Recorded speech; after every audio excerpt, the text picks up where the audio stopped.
கந்தசஷ்டி திருவிழாவுக்கு நல்ல விரதம் இருக்கீங்க எல்லோரும். விரதம் இருந்து உண்ணாவிரதமும் இருக்கிறாங்க. இதே மாதிரி இருந்து அந்த 6வது நாள் சஷ்டி அன்னைக்கு, அதாவது சூரசம்ஹார தினம் அன்னைக்கு வந்து சிலர் வந்து விரதத்தை முடிப்பாங்க. அப்படி விரதம் இருந்து நம்ம சஷ்டி அன்னைக்கு காலையிலேருந்து நம்ம விரதம் இருக்கிறவங்க, அது போக இந்த 6 நாளும் விரதம் இருக்கிறவங்க எல்லாருமே வந்து ஒரு தப்பு என்ன பண்ணுறாங்க அப்படின்னா, சஷ்டி விரதம் இருக்கும் பொழுது காலையிலேருந்தே நம்மளுடைய பிரார்த்தனைகள்லாம் வந்து முருகர்கிட்ட வைக்கிறத வந்து விட்டுட்டு நம்ம வந்து அமைதியாக விரதம் மட்டும் இருக்கணும். காலையில் மதியத்துக்கு அப்புறம் சூரசம்ஹாரம் நடந்து முடிஞ்சதுக்கு பிறகு அந்த சூரன் வதம் பண்ணி முருகருக்கு வந்து அபிஷேகம் நடக்கும். அப்போ வந்து நாம் திருச்செந்தூரில் உள்ளவங்க என்ன பண்ணுவாங்கன்னா, அதுக்கப்புறம் வந்து கடலில் குளிப்பாங்க. எதுக்குன்னா, அந்த ஒரு சம்ஹாரம் நடந்தது அதில் கலந்துக்கிட்டதுனால அந்த ஒரு இது கழியணும், தீட்டு கழியணுங்கிற மாதிரி ஒரு கான்செப்டில் கடலில் முருகரும் அந்த இதில் குளிப்பாங்க.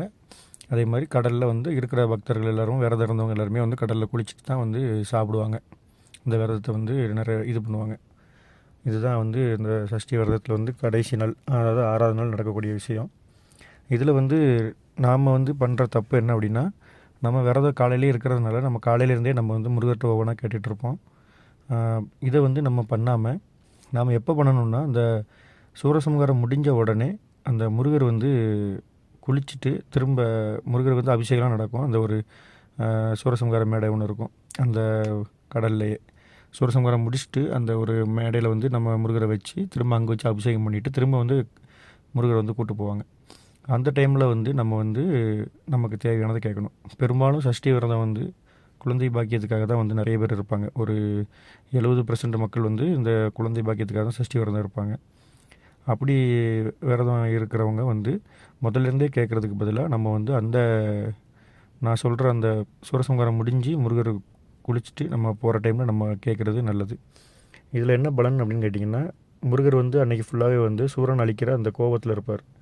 அந்த டைமில் நம்ம வந்து நம்மளுடைய தேவைகளை கேட்குறதுக்கு பதிலாக அவர் அதை முடிச்சுட்டு ஒரு சந்தோஷத்தில், நம்ம சூரசம்ஹாரத்தை முடிச்சுட்டு ஒரு சந்தோஷத்தில் அவர் திரும்பி வரும்பொழுது நம்மளுடைய வரங்கள், நமக்கு வரங்கள் கொடுக்குறதுக்கு அவர் ரெடியாக இருப்பார். நம்ம அந்த டைம் கேட்கலாம். அதே மாதிரி நாமளும் இப்போ சூரசம்ஹாரத்தில் நம்ம பங்கேற்றுக்கிறோம், நம்ம திருச்செந்தூர் கடற்கரையில் இருக்கிறோம் அப்படின்னா, நம்ம கடலில் குளிக்கும் பொழுது நம்மளும் வந்து ஃபுல் பாசிட்டிவ் ஆயிடுவோம். அதுக்கப்புறம் நம்ம அந்த வரங்களை கேட்கும்போது, நம்மளுடைய தேவைகளை கேட்கும் பொழுது முருகர் கொடுக்குறதுக்கும் இந்த பிரபஞ்சம் கொடுக்குறதுக்கும் அது வந்து எளிதாக இருக்கும். அதனால் இந்த தப்பை பண்ணாமல் அந்த சூரசம்ஹாரம் முடிஞ்ச டைமில் நம்ம அந்த விஷயங்கள் வந்து நீங்கள் பண்ணினீங்கன்னா கரெக்டாக இருக்கும்.